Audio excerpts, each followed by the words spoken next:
Saudações, concurseiro! Aqui quem fala com você é o professor Evandro Musi, sou professor de cursos preparatórios para concursos públicos, já fui aprovado em diversas provas de concurso, como em sociedades de economia mista, fundações, empresas públicas, tribunais também, então já venho com uma vida ao longo aí do serviço público. Estou aqui hoje para o quê? Para ajudar você a gabaritar mais uma matéria aqui junto com o Nova, tá certo? Que é o quê? O Estatuto da Pessoa com Deficiência.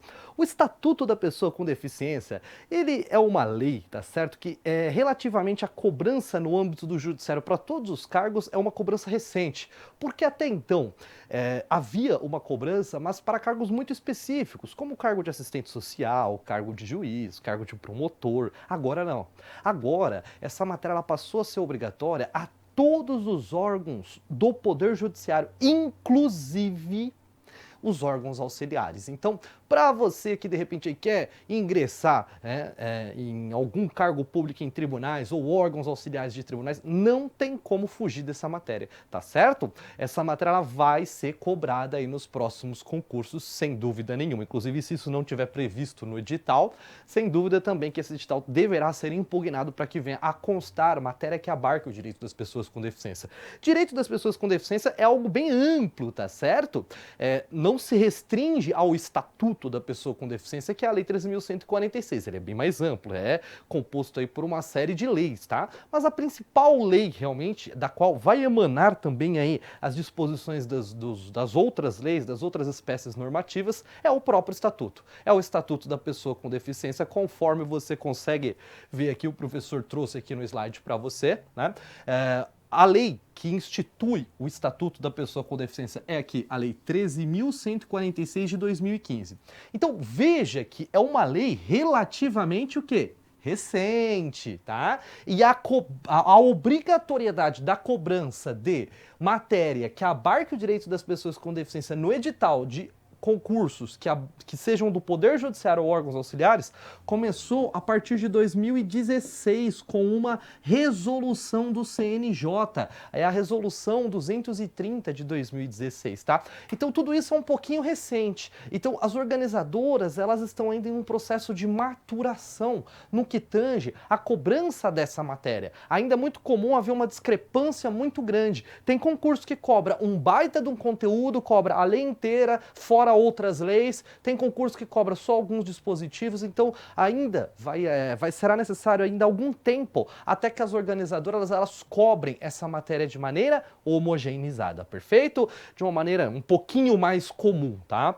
Legal, então a Lei 13.146, ela institui o Estatuto da Pessoa com Deficiência, tá certo? Então uma outra expressão que você poderá ver na sua prova é o quê? A Lei Brasileira de Inclusão da Pessoa com Deficiência. Então veja, se de repente na sua prova tiver lá Lei Brasileira de Inclusão da Pessoa com Deficiência, está falando do quê? Do estatuto, tá certo? Não tem outra coisa, é a própria lei. Então, não esquece, tá certo? O Estatuto da Pessoa com Deficiência é igual à Lei Brasileira de Inclusão da Pessoa com Deficiência. É a mesma coisa, tá certo? Lei Brasileira de Inclusão da Pessoa com Deficiência é nada mais do que o Estatuto da Pessoa com Deficiência, tá certo? Legal, professor. Então, com isso, né, a gente já entende aí essa parte preliminar do que está disposto lá no Estatuto. Ele fala, institui a Lei Brasileira de Inclusão da Pessoa com Deficiência. Legal. Isso que a Lei 13.146 ela vai fazer. Ela vai instituir a Lei Brasileira de Inclusão da Pessoa com Deficiência, ou seja, o Estatuto da Pessoa com Deficiência. Legal. Essa matéria, ela é uma matéria, tá, que hoje as organizadoras elas têm cobrado texto legal. Então é de suma importância que você se atenha à literalidade da lei. Você vai ver que no decorrer das nossas aulas o professor ele vai sempre trazer aqui para você o quê? O texto da lei. Para você gabaritar essa matéria, e eu não tenho dúvidas que você aqui, junto com o Nova, você vai gabaritar essa matéria, vai ser necessário que você leia a lei, tá? Casos práticos têm caído muito pouco. A cobrança dessa matéria hoje em dia é a literalidade da lei. Então, se você mandar bem na lei, lê bastante ela, não tenho dúvida que você vai gabaritar a sua prova. Vamos lá. Então, o livro 1, tá? A gente vai começar o nosso estudo aqui conforme a ordem do próprio estatuto, tá? Pelo menos nessas nossas aulas iniciais. Ele trata da parte geral, as disposições preliminares, a gente vai estudar aí um pouquinho as disposições gerais, tá? O artigo 1º, acompanhe junto comigo, ele diz: é instituída a Lei Brasileira de Inclusão da Pessoa com Deficiência, o Estatuto da Pessoa com Deficiência, destinada a assegurar e a promover em condições de igualdade o exercício dos direitos e das liberdades fundamentais por pessoa com deficiência, visando a sua inclusão social e cidadania. Vamos lá, vou explicar para você. Vamos lá, para você entender o que a lei quer dizer, eu vou te dar um exemplo que eu dou para os meus alunos e isso torna latente para eles qual a finalidade dessa lei. Vamos lá, Constituição Federal, o que ela fala para você? Ela fala que é livre a locomoção no território nacional em tempos de paz, não é isso? Sim, é isso, é livre a locomoção no território nacional em tempos de paz. Ocorre, imagina agora uma pessoa que ela é uma pessoa com deficiência, hoje em dia, tá? A expressão correta é pessoa com deficiência. Nós não usamos mais a expressão pessoa portadora de deficiência, pessoa com necessidades especiais, pessoa portadora de necessidades especiais. Não, hoje em dia a nomenclatura correta é PCD, tá? Pessoa com deficiência. Ocorre que você vai se deparar com muitas leis que têm um texto um pouquinho desatualizado, tá certo? Então, não se abisme ao fazer a leitura, por exemplo, da própria Constituição Federal e se deparar com a expressão pessoa portadora de deficiência, tá? Infelizmente, eles alteram algumas nomenclaturas, só que não alteram a lei, muitas vezes. Alteram uma lei, não alteram outras, então... no decorrer aí dos estudos você vai se deparar muito com isso, tá? E vai saber também como lidar. Afinal, né, estamos aqui os professores justamente para te mostrar como que você tem que agir diante de uma questão que seja cobrado essa matéria desta maneira. Legal, então vamos lá, professor. O exemplo então que eu vou dar para você entender esse conceito, né? O que a lei vem tratar, o que a lei se preocupa, qual que é a regulamentação, qual que é o escopo dela. Vamos lá. Então, é livre a locomoção no território nacional em tempos de paz. Agora, imagina uma pessoa com deficiência. Uma pessoa com deficiência que tem uma deficiência na modalidade de paraplegia. O que acontece?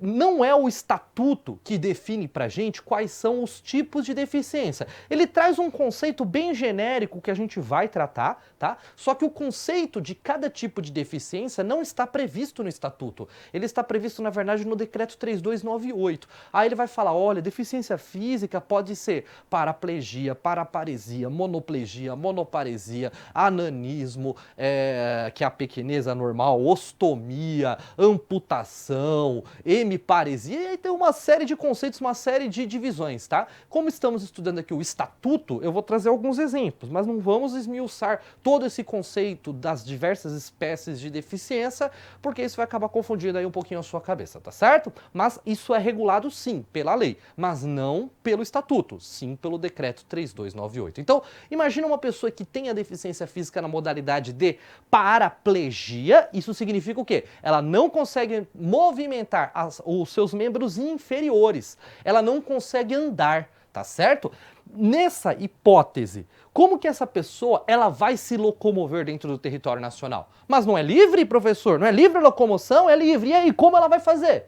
Se ela não consegue andar? Se nós não tivermos ônibus adaptados a essa pessoa, se nós não tivermos dentro do transporte público a preocupação, tiver uma política pública de resguardar os direitos das pessoas com deficiência, ela não vai conseguir se locomover no território nacional. Faz uma experiência junto comigo. Começa a partir de hoje contar a quantidade de táxis que você enxerga aí na localidade onde você mora que sejam adaptados a pessoas cadeirantes.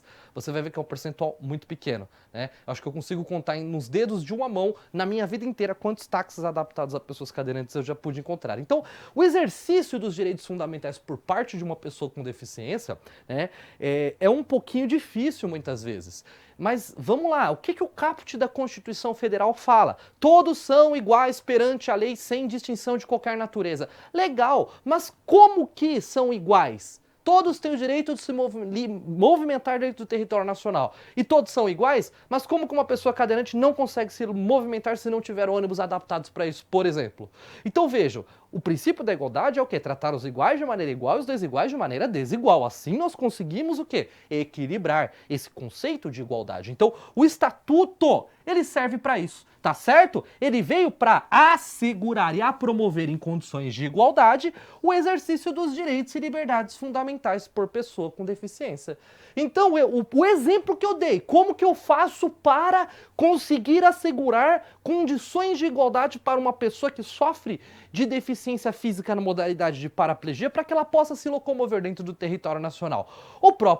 A própria legislação prevê isso. A legislação diz que as concessionárias de serviço de transporte público rodoviário, ao renovar a sua frota, eles deverão comprar ônibus já que preencham os critérios de acessibilidade, ou seja, ônibus que estejam acessíveis, então que as pessoas com deficiência possam utilizar aquele transporte público. Então, a lei ela vai trazer diversas determinações, diversas regulamentações, justamente para promover as condições de igualdade, para promover o exercício dos direitos e das liberdades fundamentais da pessoa com deficiência. Legal? Então, você viu que é tranquilo. Isso aqui é matéria, como eu disse para você gabaritar. Fica tranquilo, tá? Aqui você tem que ter o quê? Familiaridade com o texto da lei. Quanto mais você lê a lei, mais familiarizado você vai estar, tá? Mas, repito, isso aqui é matéria para você gabaritar. Então, vamos lá. Vamos estudar aqui para você ter um alto rendimento aí na sua prova de concurso, tá? Legal. O parágrafo único do artigo 1º, ele fala o seguinte para nós. Esta lei tem como base a Convenção sobre os Direitos das Pessoas com Deficiência e seu protocolo facultativo ratificado por meio do decreto, né, legislativo 186 de 2008, em conformidade com o procedimento previsto no parágrafo 3º do artigo 5º da Constituição Federal. É em vigor aí no plano jurídico externo desde 2008 e promulgado no plano jurídico interno desde 2009. Vamos lá. O que ele quer dizer aqui? É o seguinte. O que você estuda lá no direito constitucional? Você estudou lá o QQzinho, não estudou o QQzinho? A pirâmide de Hans Kelsen, pirâmide de hierarquia das leis, né? Não sou um bom artista, mas era para ser uma pirâmide isso daqui, né? Então você estuda lá a hierarquia das leis. No topo da pirâmide, quem é a lei que não pode ser contrariada? É a Constituição Federal. Ela figura lá em cima sozinha? Não, ela não figura lá em cima sozinha. Ela figura com o artigo 5º, parágrafo 3º, ou seja, o que o artigo 5º, parágrafo 3º da Constituição Federal diz? Ele diz o seguinte: os tratados e convenções internacionais aprovados em cada casa do Congresso Nacional por 3/5 dos votos dos respectivos membros em 2 turnos de votação serão equivalentes às emendas constitucionais. Então, um tratado internacional que verse sobre direitos humanos e que for aprovado no mesmo rito que uma emenda constitucional, ele vai se equivaler em termos de hierarquia à própria norma constitucional. Então a gente tem algum tratado que figura ali em cima hoje, professor? Temos que é a Convenção das Pessoas com Deficiência. Então o Brasil ele assinou um tratado internacional na qual ele se comprometeu a resguardar os direitos das pessoas com deficiência, a proteger, a fomentar, né, a trazer ao conhecimento das demais pessoas quais são todos os direitos das pessoas com deficiência. Então ele assinou esse tratado internacional. E depois que esse tratado chegou para o Congresso Nacional dizer se ele iria aplicar aquele tratado no ambiente, porque como que funciona um tratado internacional? Basta o presidente lá assinar que já fica válido no ambiente interno? Não, o presidente assina, depois o Congresso Nacional ele vai ratificar essa assinatura do presidente. E foi o que aconteceu, o presidente assinou e o que acontece? Esse tratado internacional veio para o Congresso Nacional votar. E quando o Congresso Nacional votou, ele foi votado nos moldes do artigo 5º, parágrafo 3º. Ou seja, essa Convenção das Pessoas com Deficiência, ela equivale a uma norma constitucional. Então, para regulamentar esta convenção, foi feita a Lei 13.146, que é essa que eu lhes apresento. Tá certo? Essa que estamos estudando, tá certo? Então, lembra disso, lembra que o Estatuto ele veio para regulamentar a Convenção Internacional, que por sua vez tem status de norma constitucional. É isso que o parágrafo único do artigo 1º fala, tá? Então, tem que ter bastante atenção, isso pode sim ser cobrado na sua prova, tá? E tem caído em prova sim. Vamos lá. O artigo 2º, ele traz o conceito de pessoa com deficiência. Professor, você já falou em pessoa com deficiência, mas qual o conceito? Esse conceito é o conceito mais resumido, mas na sua prova, cobrando somente ali o conhecimento do estatuto, então, se no edital tiver só o estatuto, o conceito que você precisa saber é esse que a gente vai estudar, que é um conceito mais resumido. Agora, se de repente lá no seu edital consta lá também o decreto 3298, por exemplo, aí você já vai ter que aprofundar um pouquinho mais esse conhecimento. Então, depende um pouquinho do seu edital, tá? Hoje, os direitos das pessoas com deficiência normalmente se atém ao conteúdo daqui do estatuto que estamos estudando, tá? Mas se de repente tiver o decreto 3298, dá uma lidinha, você vai ver que não é nada muito diferente do que a gente vai estudar aqui, a diferença é que ele complementa um pouquinho mais. Eu vou trazendo aí alguns detalhes para você e você vai entender o que eu estou dizendo. Vamos lá. Qual que é o conceito previsto? Artigo 2º, leia comigo para você gabaritar. Considera-se pessoa com deficiência aquela que tem impedimento de longo prazo. Eu vou circulando o que é importante, tá? O que tem caído em prova. Vamos lá. Considera-se pessoa com deficiência aquela que tem impedimento de longo prazo. Eles têm trocado longo por médio e curto. Longo prazo de natureza física, mental, intelectual ou sensorial. Isso aqui também tem caído em prova. Eles colocam lá. Natureza física e mental apenas, física, mental e intelectual apenas, assim por diante. Então tem que ficar esperto aí, tá? O qual interação com uma ou mais barreiras pode obstruir sua participação plena e efetiva na sociedade e igualdade de condições com as demais pessoas. Vamos lá, eu vou dar alguns exemplos aqui, você vai entender o conceito de pessoa com deficiência.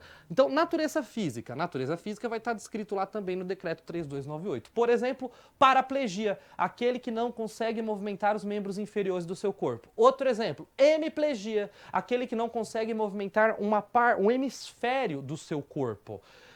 Monoparesia. Monoparesia é aquele que tem dificuldade de movimentação em um dos membros do seu corpo. Ostomia. Ostomia é a intervenção cirúrgica que é feita para que nós possamos coletar as fezes, a urina da pessoa, já que ela não consegue expelir pelas vias normais. Amputação, que é quando é retirado algum dos membros dela. Então, são todos exemplos de natureza física. Professor, eu preciso guardar tudo isso? Repito, depende do seu edital. Se o edital falar o decreto 3298, você vai ter que saber. Se ele estiver falando só o estatuto, que é o que estamos estudando, você só precisa saber esse conceito aqui, muito simples, tá certo? Decora ele que você vai aqui acertar qualquer questão que trate do conceito de pessoa com deficiência que questione aqui a matéria do estatuto.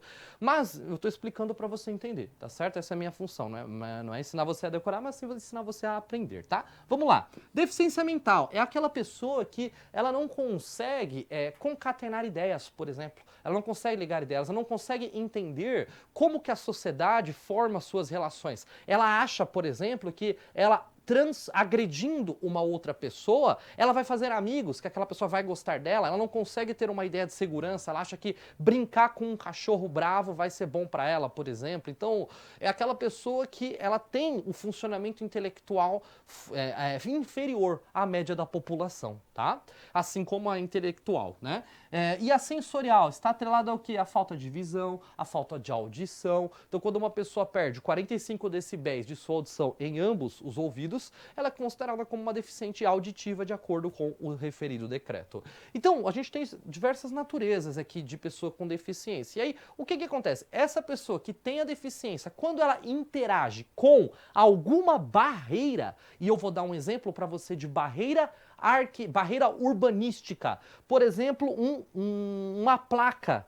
É uma placa de proibido estacionar no meio da calçada. Como que uma pessoa que é cadeirante, ela vai conseguir passar com aquela placa se não tiver um espaço suficiente para que ela passe com a sua cadeira de rodas? Ela muitas vezes não consegue. Então, exemplo de barreira urbanística. Então, veja, é a pessoa que tem a deficiência de natureza física e que quando ela se depara com essa barreira, isso vai obstruir a sua participação plena e efetiva na sociedade em igualdade de condições com as demais pessoas, tá certo? Ou ainda, um deficiente auditivo que vá ouvir, tá certo? Uma palestra de uma pessoa e não tem lá um tradutor em Libras. São todos exemplos de barreiras que a pessoa com deficiência vai enfrentar. E isso vai fazer com que ela não consiga exercer os seus direitos fundamentais em condições de igualdade com as demais pessoas. Então, tá vendo? É tranquilo, não é uma matéria, não é um bicho de 7 cabeças, tá certo? Vamos lá, vamos estudar que você vai ter um ótimo resultado nessa matéria, eu não tenho dúvida nenhuma. Então, para que nós possamos dizer se uma pessoa tem ou não uma deficiência, ela vai ter que ser o quê? Avaliada. Então, deverá existir a avaliação da deficiência. E quando necessária a avaliação da deficiência, ela será biopsicossocial. Olha esse termo bonito, essa palavra, hein? Biopsicossocial. O que significa isso? Significa que a análise, a avaliação da deficiência, ela vai utilizar como critérios biológicos, critérios psicológicos e também critérios sociais. Então, essa expressão biopsicossocial nada mais significa do que a junção dessas palavras, biológico, psicológico e social. Então, eu vou levar em consideração esses 3 fatores. Legal? Então, decorrência desses 3 fatores, quando for necessária a avaliação da deficiência, eu vou avaliar levando em consideração esses requisitos: impedimentos nas funções e nas estruturas do corpo, ou seja, o quanto eu estou impedindo de movimentar o meu braço, movimentar a minha perna e assim por diante. Fatores socioambientais, psicológicos e pessoais, ou seja, quais são os fatores da sociedade que essa pessoa está inserida e que prejudicam o seu desenvolvimento, né? O quanto ela não consegue perceber, né, as atividades que são oferecidas pela sociedade, entender. Então, vai levar em consideração esses fatores socioambientais, psicológicos e também pessoais. Por que pessoais? Se você pegar 2 pessoas com a mesma deficiência, isso não significa que as 2 vão agir da mesma maneira. Muitas vezes, uma pessoa leva numa boa deficiência que ela tem e a outra não. A outra, às vezes, se sente menosprezada, por exemplo. Então, tem muita coisa que pode acontecer. Então, eu tenho que levar em consideração, sim, os fatores pessoais, e isso tem sido objeto de prova, tá? Muito cuidado, eles têm falado que é irrelevante os fatores pessoais, isso está errado, tá? Além disso, eu vou avaliar também a limitação no desempenho de atividades, ou seja, o quanto essa pessoa não consegue desempenhar as atividades em condições de igualdade com as demais pessoas, e a restrição de participação, ou seja, o quanto essa pessoa não consegue participar das atividades que a sociedade lhe coloca à disposição, os diversos recursos. Por exemplo, ela não consegue atravessar uma rua sozinha porque ela não entende o que é um semáforo, como que o semáforo funciona, por exemplo, tá certo? E pra gente finalizar a nossa aula, não se esquece que o poder executivo criará instrumentos para avaliação da deficiência, tá? Ou seja, caberá ao Poder Executivo criar instrumentos para avaliar a deficiência, para dizer a pessoa é ou não deficiente, qual o grau de deficiência que ela tem. Então nós temos aqui uma série de normas que são editadas com o intuito de regular e criar esses instrumentos. No âmbito do INSS, por exemplo, nós temos lá diversas portarias que regulam isso e dizem, olha, nessa situação tem que fazer uma avaliação médica, tem que fazer uma avaliação com o fisioterapeuta, vai ter que fazer um exame diferenciado, um exame audiométrico. Então, a depender aí do órgão que estamos falando, nós vamos ter mais ou menos instrumentos, a depender da atividade que ele exerce ou do benefício que ele vai conceder, tá certo?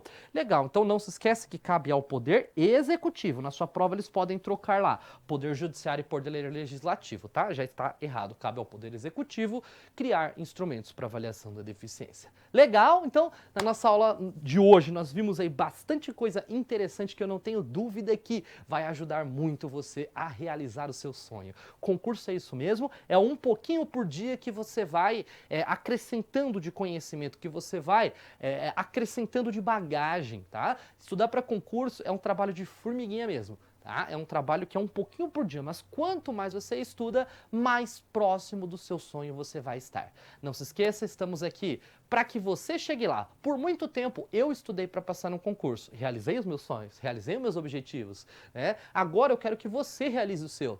Para mim, né, eu já realizei, agora eu quero que você chegue lá. Então, lembre-se, concurseiro, você não está sozinho, tá certo? Estamos aqui juntos para fazer você chegar lá. Conte com a gente, conte com o professor, conte com nós, estamos aqui para chegarmos lá juntos, tá certo? Bom estudo, concurseiro. Até a nossa próxima aula.